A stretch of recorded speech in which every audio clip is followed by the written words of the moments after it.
Okay, welcome back to the Justin's Lighthouse video series, and this is a live lecture, meaning this is a real group. We're here at Justin's Lighthouse Recovery Center, and this is part of our lecture series. Today we're talking about part 2 of addiction and immaturity.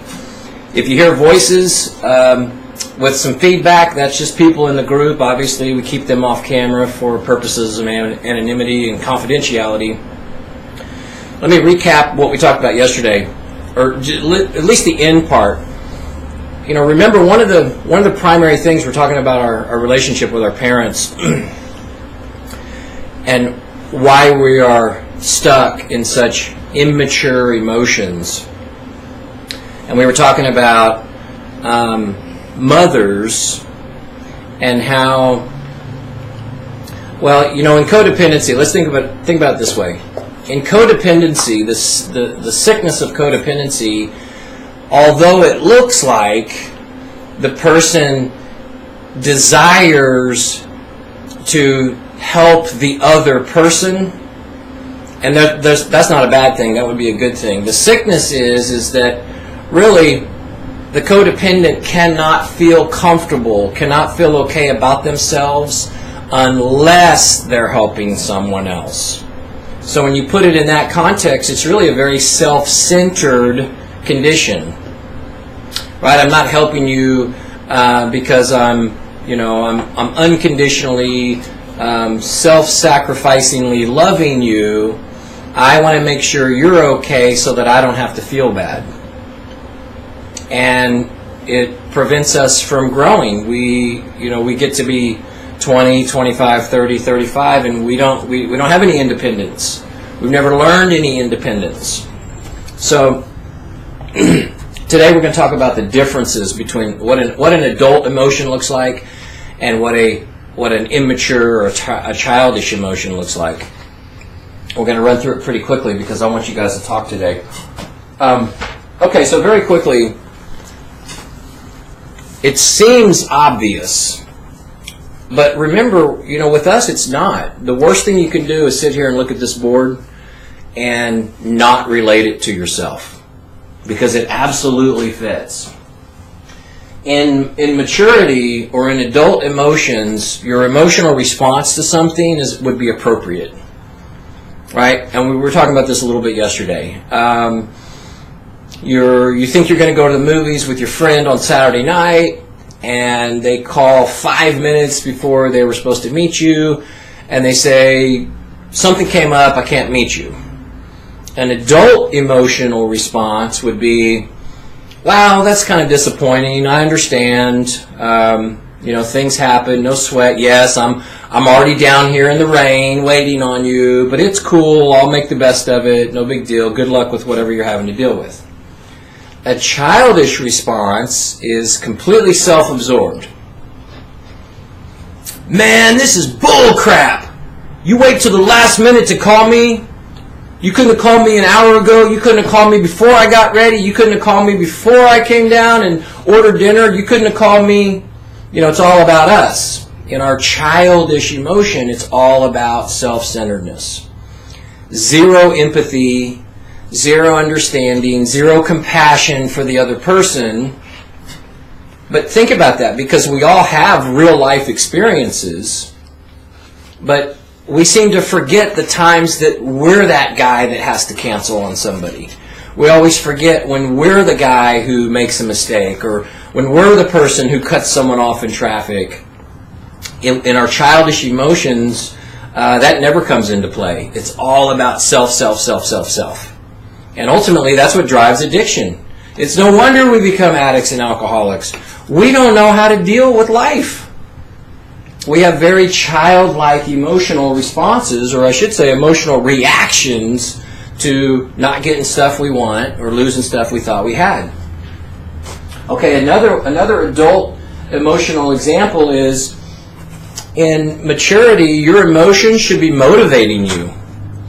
They should be giving you energy, even if something goes bad or something goes wrong or you experience something frustrated. It should be motivating you to do better, get better, make adjustments, change this, fix that.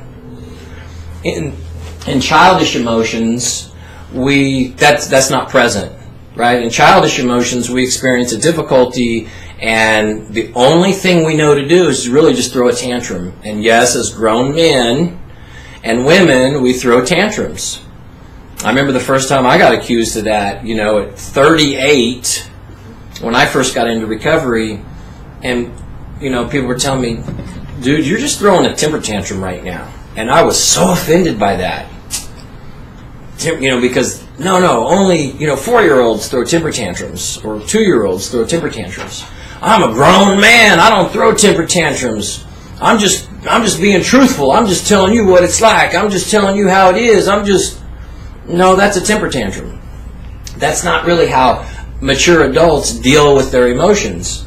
But in our immaturity, it's everything. That thing that we're reacting to is everything in our mind.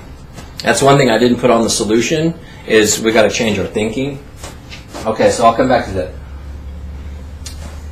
An adult emotion, once you've had some sort of experience and there's been some sort of resolution, that's it. You don't leave, there's no tensions left behind. There's no bitterness left. There's no that passive-aggressive replaying it over and over and over in your mind, thinking about what you wish you had said, or praising yourself on what you had said, and then sharing that with everybody else that that'll listen. Oh yeah, man, and then they said this, and then I came back with this, and then I shut them down with this, and then I made sure they knew about that.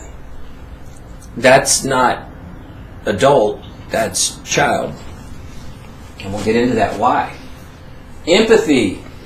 A mature adult is able to express empathy. We all know that word. It's such a big word in recovery, because when we start this process, we tend to lack it. Right? We can have compassion when it's convenient, but real empathy, really being able to put yourself in the other person's shoes, as they say. And here's where I think we get mixed up on that. We tend to confuse empathy with agreement. Having empathy or expressing empathy for somebody else, it does not mean you have to agree with that person. It doesn't mean you have to agree with their situation or their decision. You're simply gaining an understanding of what their position is, and you're willing to let them have that position. Period. That's it. That's all empathy is. So when you put it in that context, well, it's really not that hard. But children can't do that. In our immaturity, we can't do that because everything is about us. Everything is about that self-centeredness.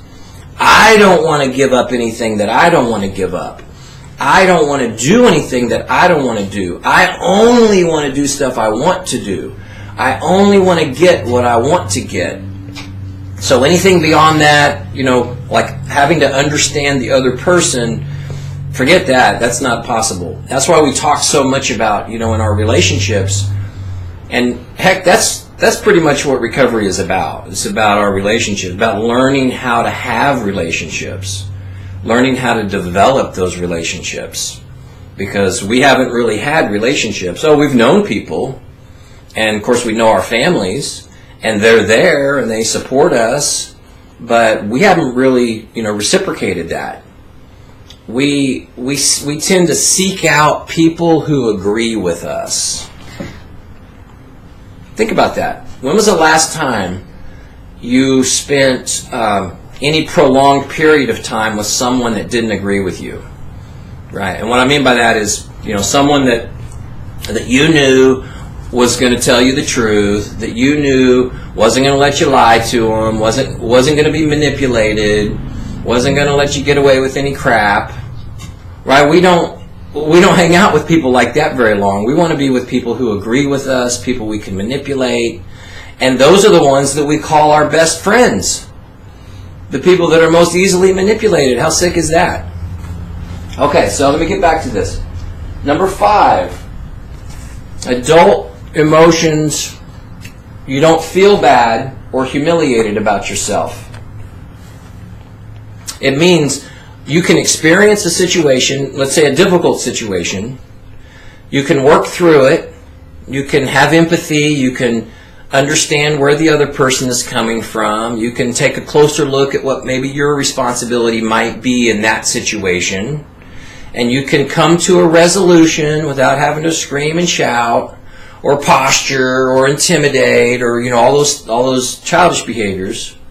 And then when it's done, you're okay with it. You can let it be done. Well, in our immaturity, it tends to hang with us for a while because we replay it. We can replay it over and over and over. And so for days, hours, minutes, hours, days, weeks, months after a situation, we still can be replaying it in our mind. And so we can feel bad about it. We can feel humiliated about it. Man, I can't believe, they got the best of me, man. I can't believe I said that thing. I can't believe I didn't say that one thing. I can't believe I didn't do it in a different way. And here's where passive aggressiveness is so dangerous, because when we're done with the situation in our adult emotions, it's just done. We may, in our childish emotions, we may think we've resolved it, but then we leave that situation and now we go and talk about it with all the people who agree with us. And so that means we're open to their feedback. Oh man, you did what? Huh? No man, you should have said this. And oh, they screwed you, man. They got one over on you. Right? And then so we just replay it instead of just letting it be what it is and letting it end. We will keep it going, keep talking about it, keep gossiping about it, and then we open ourselves up for failure. That's basically how we got to this point. That's why we've had so much conflict in our lives, so much conflict in our relationships. We don't know how to have relationships. We only know how to be right, how to not be wrong, how to get what we want, and how to avoid what we don't want. And then we can't figure out why we can't connect with the world in a better way. Well, that's why it's just immaturity. That's the good news. Is there's nothing wrong with you. You're not a total psycho. You're not hopeless. We just got stuck in our childish emotions. And so, I was talking about percentages yesterday, and I don't know what it is. It's not a scientific thing, but I would say, about 70 or 80% of recovery is just about us growing up. It's just about us learning how to respond to life with mature emotions. It sounds pretty simple, but as you guys know, it's not, because we resist it along the way. The only people, however, who don't get this thing are the ones who finally just quit early. We just, I can't do it. This is bull crap. I already know this stuff. I already got this stuff. It doesn't even apply to me. I'm not immature. I'm a grown man. And then you just convince yourself of all this delusion, and we never change. And pretty much all of us, including me, I experienced that. That's certainly how I was in early recovery. I thought it was just absurd, and I'm a grown man, and I've done this and I've done that, and I've had this, and I have a family, and I have kids, and now you're telling me I'm immature? It was hard to accept, but it is the truth. It is the truth, and when you get honest with yourself about it, it's not hard. It's not rocket science when you really get honest about your life and your past, and just look at how we have responded to difficult situations. I wouldn't teach my kids to respond to situations like that. And yet there we are. It doesn't mean because we're bad, because we just never grew up. And we talk about that at length. Boom, there's the trauma.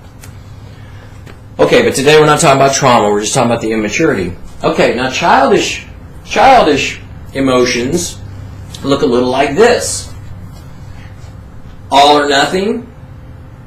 We're overly intense or suppressed. Right? It's that all or nothing reaction. Either my way or I just don't know what to do about it. There's no compromising, there's no nothing. It's I'm either gonna blow up on you or I'm gonna implode. I'm gonna, like when we touched on that yesterday, I'm gonna isolate. I'm gonna remove myself from the situation. I'm gonna go isolate, and I'm gonna replay all of my anger and bitterness over and over and over in my head. And then we can't figure out why we're always craving, why we're always seeking an escape. Well, the answer or the solution isn't to keep doing that same thing. The solution is to go ahead and face that hard thing. The hard thing is to turn back around and just face it. We've got to be teachable. We've got to be willing to look at this stuff. We've got to be, like number 2 on the solution, we've got to be willing to reassess the way we respond to things. And it's easy to kind of put this in terms of like big things. We can all recognize big things. It's not the big things, it's the little bitty things. It's the little bitty things. It's, hey, did you take my clothes out of the dryer? Because I had my clothes in the dryer, and then when I went back in there to get them, someone had put them on top of the dryer. Was that you? Yeah, it was me. Why? What's up? Well, whatever reason. Well, there was just a sock missing. I didn't know if you maybe fell down the thing. And then, those kind of situations, we can get real defensive. Man, I was doing you a favor. Right? We get so defensive about freaking laundry. That's not an adult response.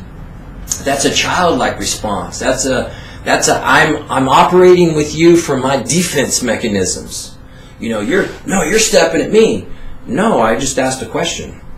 But see, we're so on the ready to protect ourselves that we missed those little bitty moments where we had a chance to grow and we missed it. So we got to be willing, and that's why I say reassess. Because in the beginning, as you begin to practice this stuff, you're not going to catch it right then. But as you walk away from that situation, and before you start, feeling humiliated and feeling bad and slipping into your passive aggressiveness, that's where you got to go, wait a second. This was one of those moments he was talking about. Okay, and then replay the scenario from a perspective of reality. Okay, well, what do I think happened? Well, what I think happened is John came in and jammed me up about doing him a favor. That's not what happened. What really happened, that's what you think happened, but your thinking doesn't work. So what really happened? Well, John came in, asked me if I put his clothes on the dryer, and I said yes, and then he asked me if I'd seen his missing sock, and I said, and then I got angry. That's what I'm talking about. You see how silly that sounds? You got to be willing to reassess it. There really was no situation there. But we created a situation because we're so afraid. Remember, I'm going to tie this into what we were talking about a couple days ago. We're so afraid that we're not going to belong, that we're not being respected, that we're not being loved, that, I forget the whole list, but you get me. We're so afraid we're not going to be acceptable. So we go around. That's our immature. That's what keeps us stuck in immaturity. Is just going through life, with this wall in front of us. We don't want anybody to get too close, because why? Whenever we've let people close to us, we get hurt. Whenever we have let people get close to us, we have been hurt. But now in recovery, we've got to be willing to take some risks with some new people. Because not everybody out there, 7 billion people on the planet, not everybody out there is going to hurt us. But in our sickness, we've been attracted to other sick people. And they have hurt us, we have hurt them, but now in recovery we can break that cycle. But don't take your old thinking and bring it into your current situation. That's what will keep you stuck. We got to develop new thinking. And that's hard. I'm not saying that it's easy. It's a hard process, but we've got to be willing to go through it. And our childish emotions, our emotions typically are followed by an inner conflict, and that's kind of what we were just talking about. But it's always one-sided. You know, it's that all or nothing. Either I feel anger or I feel shame.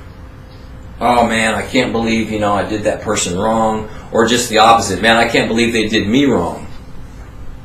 Well, that's what'll keep us stuck. It's that shameful, shameless pendulum. I'm either on this extreme or I'm on this extreme. And the only way I can survive is to keep myself in this tight-knit little, control, what I think is a controlled comfort zone. But that's the delusion. It's not real.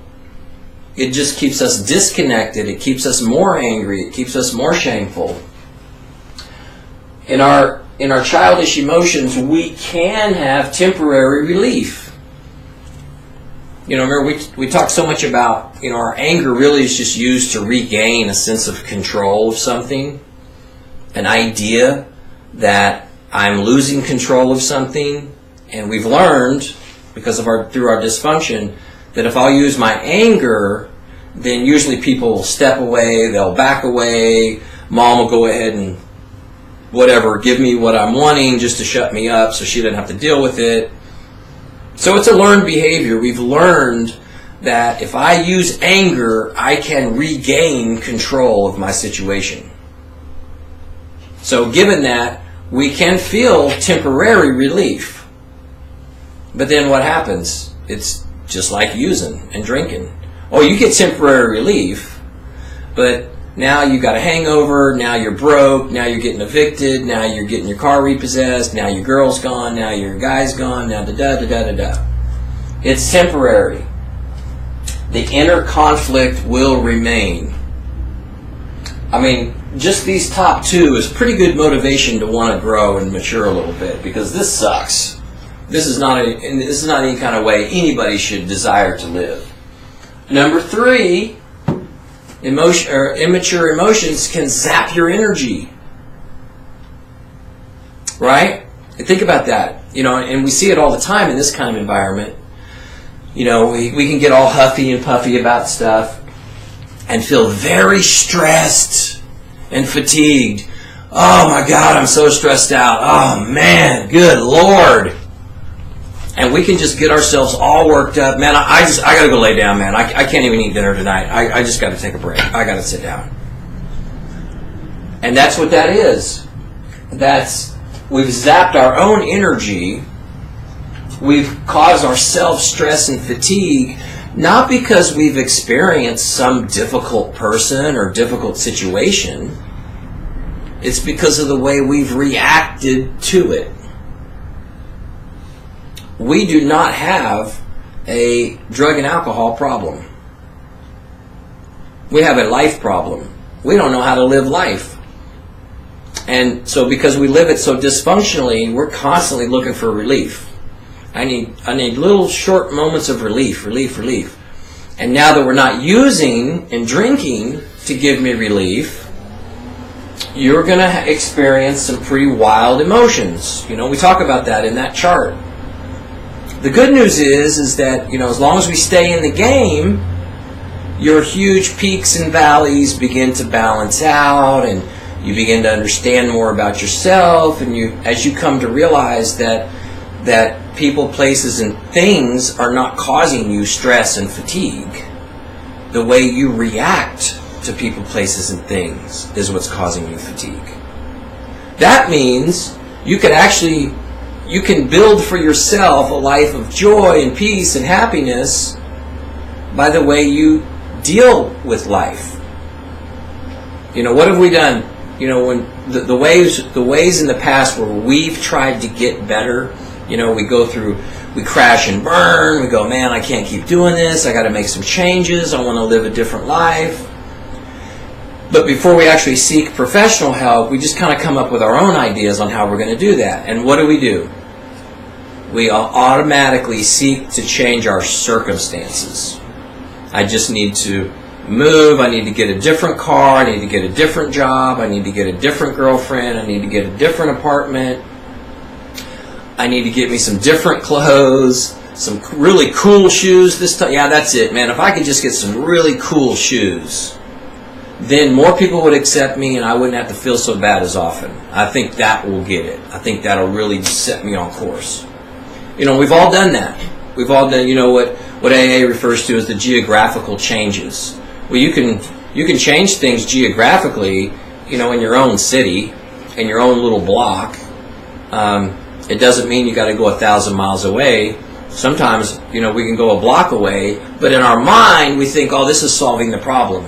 I'm going to get a fresh start. I got a newer, nicer apartment. My parents got me some newer, nicer furniture. It won't be so depressing now when I come home, and now I'll be okay. The problem with that thinking is it's childish and immature and delusional. It doesn't work. You know, we've all proven that to ourselves because it's not our problem.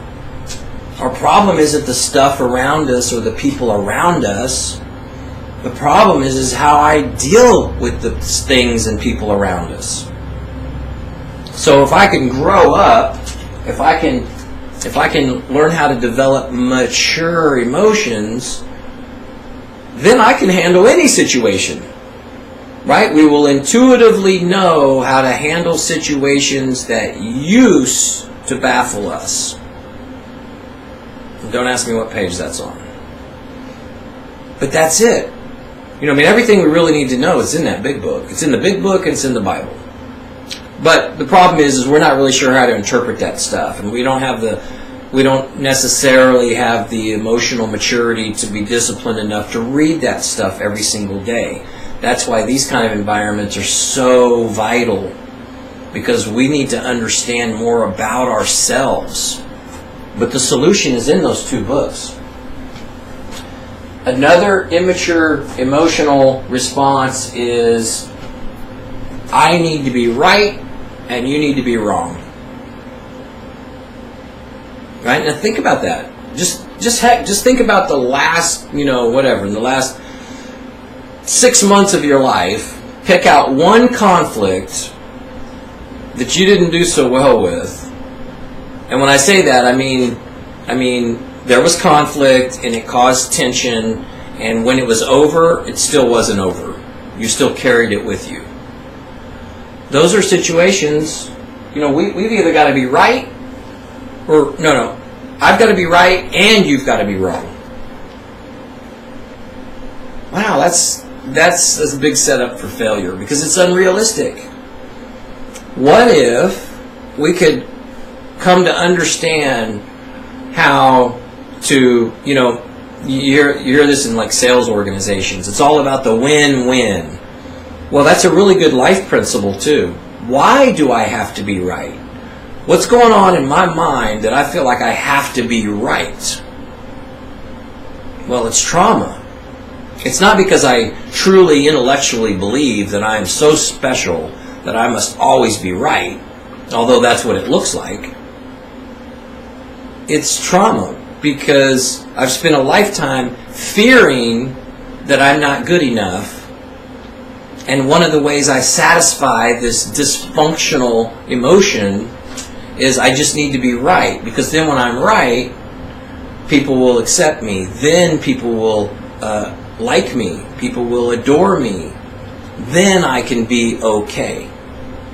But, nothing is farther from the truth. That's not reality.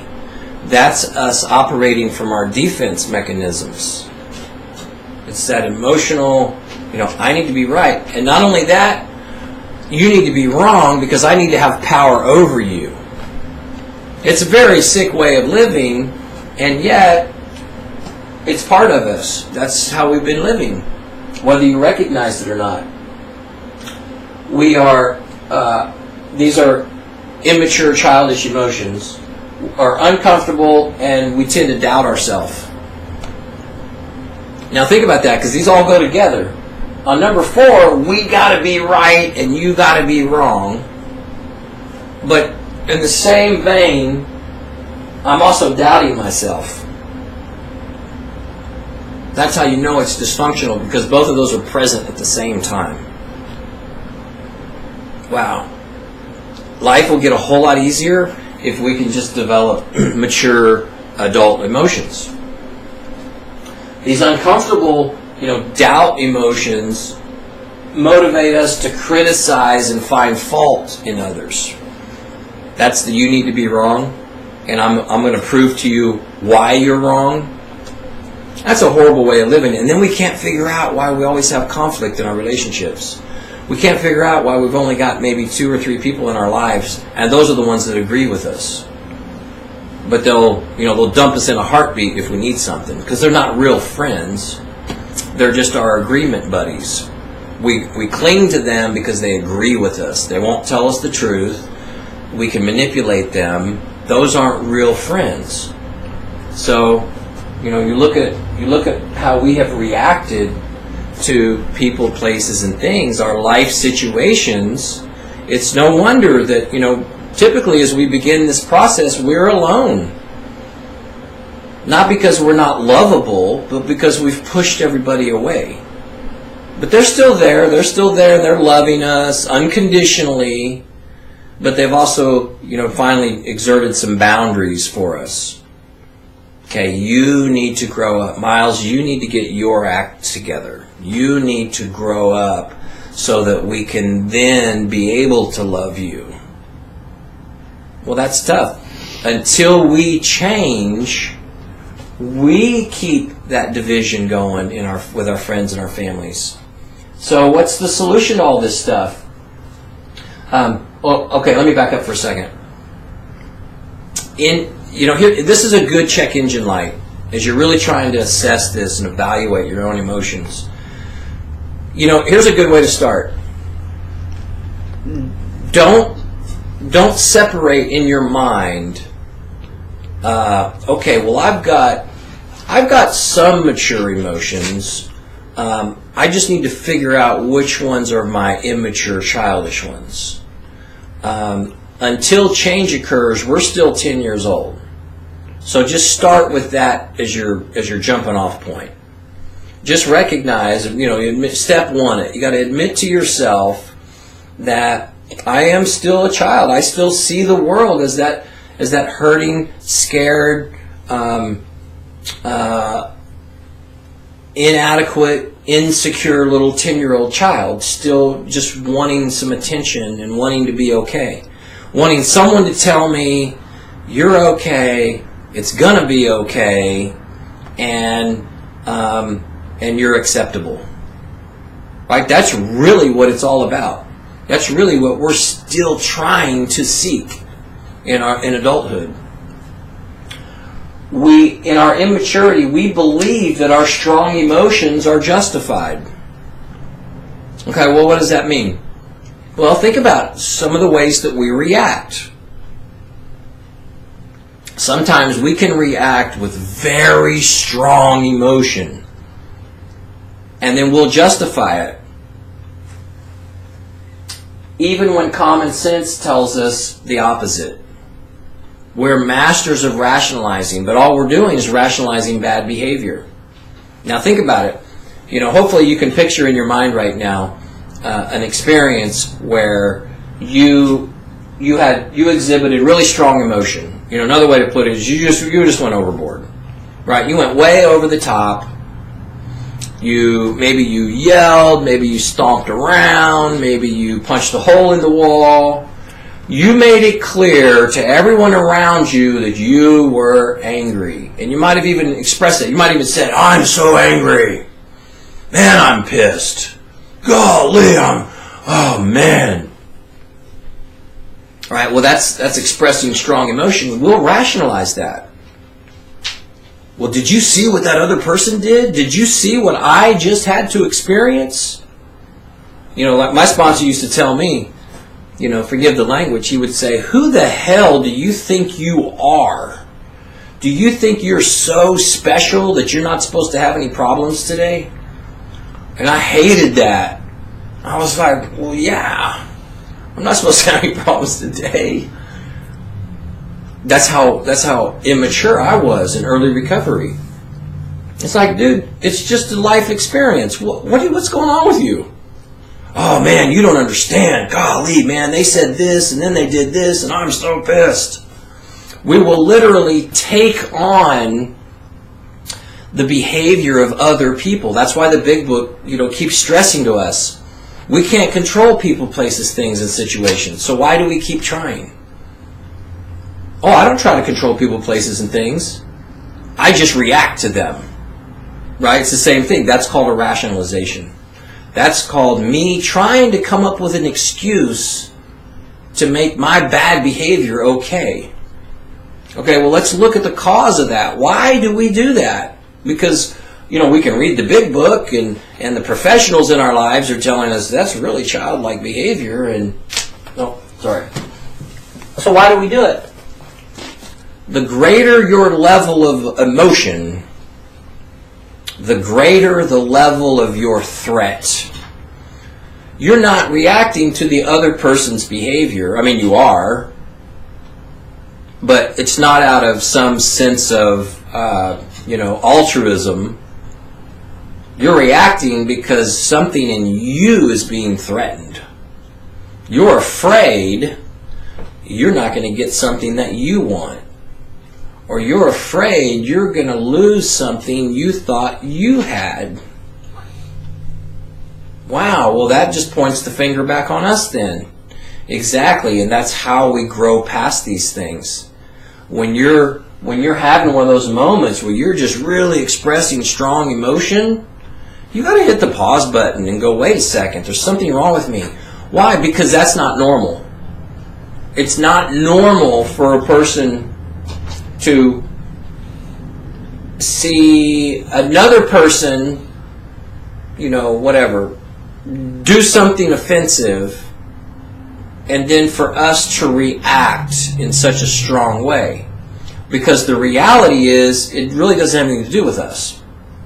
That person is being offensive, but that's what they do. They're just an offensive person, and I'm probably not going to want to have the person over for dinner, and I'm just going to let them be them. It really has nothing to do with me.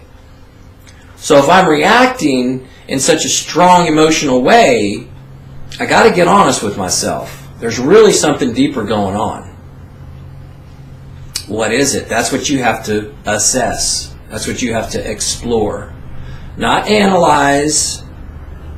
Just take a look at it. Because it's not normal behavior and it will keep you stuck. It is old conditioning, by the way, because remember, when we were kids, when you're in junior high and high school and blah, blah, blah, you learned that the stronger display of emotion, the more likely it is you were to regain control. So now as adults, when we're expressing strong emotion, that's all you're attempting to do is regain control of something. What? That's what you got to ask yourself. What? Because it's not normal. It's not normal behavior. And I've seen, I've done it. I've seen people just get stuck for like days. Oh my God. And that's, and our sole focus becomes on that other person. Oh my God, oh golly, oh man, they made me so angry. Or it might be sad, they made me so sad, oh God, I'm so depressed. That's not normal behavior, but it is childlike, immature behavior. The good news is we can grow past that. And so how do we do that? We got to grow up. And I kind of put that as a joke. Of course we got to grow up. That's 80% of this process. But how do we do that? How do we grow up? Because you're not going to just wake up tomorrow and suddenly have this amazing adult, mature response to every single thing. One of the primary things we've got to do is recognize where it's coming from and be willing to heal those old emotions. It's trauma. Recognizing that our immature emotional responses today are coming from unresolved emotional problems from the past. That's why we spend so much time about it. There's some need, there's some basic human need that you're not getting, or you think you're not getting. Remember, because it's all delusional, it's not reality. You have it, you just don't think you have it. And in part of our sickness, we want everybody to like us. So what do? If we're in a situation where we have conflict with someone, and the reason we think we have conflict is because they don't like us, and our way of dealing with that is we just don't want to have anything to do with that person. Well, it's not based on a true premise, and B, it's not realistic, and C, even if we don't spend time around that person, we still got them with us in our head. We're still renting space to them in our head. We still replay them in our head. And then we can passively aggressively talk about them later. Man, can you believe that's what's keeping us sick? Another one. Okay, we already talked about that. Listening more. Just going through your day, just listening. But more importantly, listening to each other. When we're communicating with someone, we tend to hear just the first part of what we think they're going to say, and then we kind of shut them off, and then we think about what I'm going to say as soon as you take a breath. We got to practice just listening to people, just observing what's going on around us, and then letting it happen. Letting life happen. Letting another person express what they're expressing. We don't have to agree with it. We don't have to disagree with it. We can just listen to them, empathize with them, have compassion with them, encourage them, and keep moving on. Now, that sounds really simplistic, but that's why I say I really encourage you to view this as an exercise, because you'll realize that we really haven't connected with life before. It's a totally new thing. We don't know how to connect with human beings. We know how to get what we want. We know how to do what we want. We know how to avoid what we don't want. But we really don't know how to connect with humans. That is going to be the biggest area that we grow in, mature-wise. You will become a strong, mature adult in recovery. Very powerful. Do you guys want to, before I cut it, you guys want to share anything on this? Give it up. For me, my childish behavior resulted in being stressed out, and it would cause me a lot of fatigue because I was in my addiction. I was I really recognize just out of my mind, and I didn't know how to deal with anything that was going on in my life. So I'd just replay it over and over again, trying to fix it or find a different way out, or just always overthinking things. And it would take all the energy I had, and just go to work and just be stressing about how I'm going to get my next fix and how I'm going to fix this and get these, fix this relationship. And by the end of the day, I can barely take a shower and go to bed, Yeah. And that was just a miserable way to live. A lot of people don't recognize that particular one. I think those aren't necessarily in order, but I think that one may be more prevalent than any of them. And so that's really powerful that you recognize that. And here's what's important, apply it to present day also. Because on any given day, that in and of itself is a good check engine light. If you're feeling stressed, if you're feeling unusually fatigued, or just it's not appropriate of your tiredness is not appropriate to your situation, that's a good time to take a quick little inventory. Well, what have I been thinking about? What's on my mind? Where's my focus been? And then you can work through that. And it's really amazing. The freer we get, the more energetic we become, the more motivated we become. If your emotions are motivating you and giving you energy, you're doing some things right. But if they're doing the opposite, you got to take a look at that. And that's crazy. So be aware of that. We get these little signals, and if you'll remember them, I'm talking about for the rest of your life. We get these little check engine lights, because you're always going to, just because we're in recovery, we don't get perfection from here on out. We get just the opposite. But the difference is now we also gain the skills and the ability to handle situations. And so much of that is just recognizing, man, I'm focusing on something I can't do anything about. I can't change that person's opinion of me. I can't change what they just did.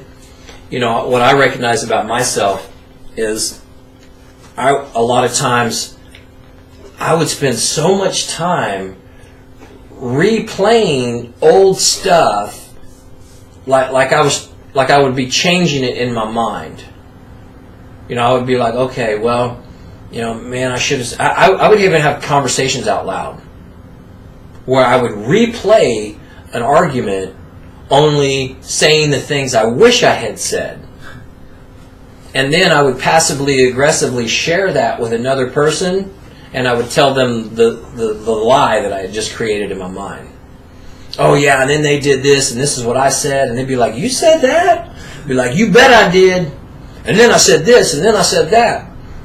Like if I could just relive it somehow in fantasy land, then I wouldn't feel so humiliated about it, or I wouldn't feel so hurt about it. Well, all that does is just keep us stuck in our immaturity. It didn't really work. But I thought it worked. I got some temporary relief. And I didn't have to deal with my shame, which is total nonsense. What about you, homeboy? You want to share anything? Yeah. Look like you got something to say. For the use childish emotions as check engine light. Like for me, I can definitely spot when I have kind of extroverted, emotional, like if I start flipping out on someone, I can, I definitely can recognize it. But what about for like introverts? Yeah, you know what I mean? Like, cause I recognize in myself that, I'd be halfway, I'd flip out at my parents, if I didn't get something that I wanted. I flip out on people that are close to me, but in like social situations, that's not really it's not socially acceptable to do that. So you kind of just introvertly get pissed. If you're outside your comfort zone, yeah. The people that are closest to us, they're the ones we express most anger with, or whatever, violence. But if you're outside that comfort zone, because you're not sure how they're going to react, you're with strangers or peers or whatever, then you just implode. You just self-destruct. You just quietly walk out with all that energy, all that negative energy, and then you go shoot yourself in the foot. Mm-hmm. You get high. You lock yourself in your room. You take a couple of bottles of pills. You implode. And you don't have to necessarily go from that to total self-destruction. We just hang on to that. We stuff it. We tell ourselves it's not that big a deal. I got to let it go, and then we stuff it some more, and we just pretend it away. But it didn't go anywhere. It's right here. We keep walking around with it, and then we pile some more stuff on. And a few months go by, we pile some more stuff on, and so and you guys have all seen my little analogy with the cup and the pins, and when we get to this point, we're literally just overflowing with just pent up hurt and pain and shame and bitterness and resentment and anger and fear.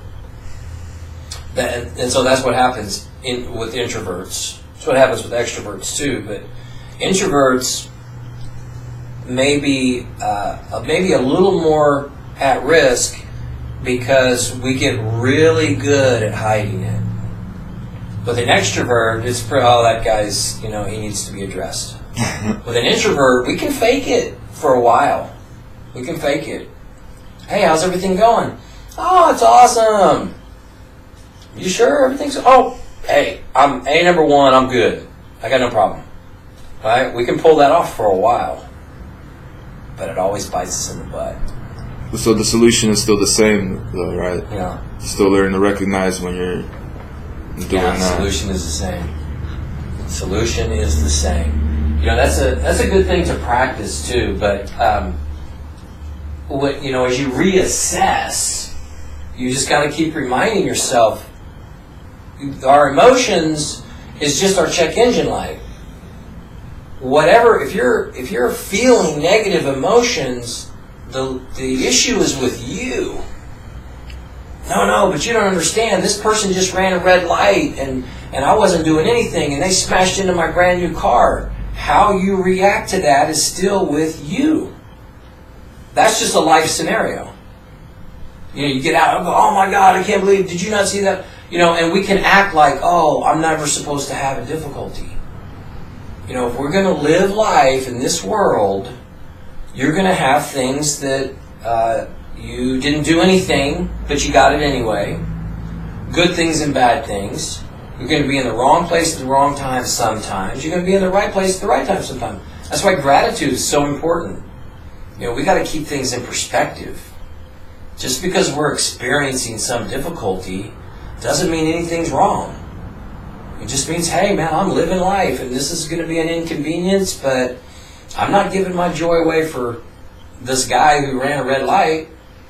I may have to call my lawyer and sue him, but, you know, I mean, there's, you know, remember, get back to the people that we admire. You know, we all have someone in our life that we really look up to and we respect and we admire. And they never get upset about anything. It's not because they have such a perfect life. It's that they've learned how to live in adult emotions. They have a maturity that we don't have.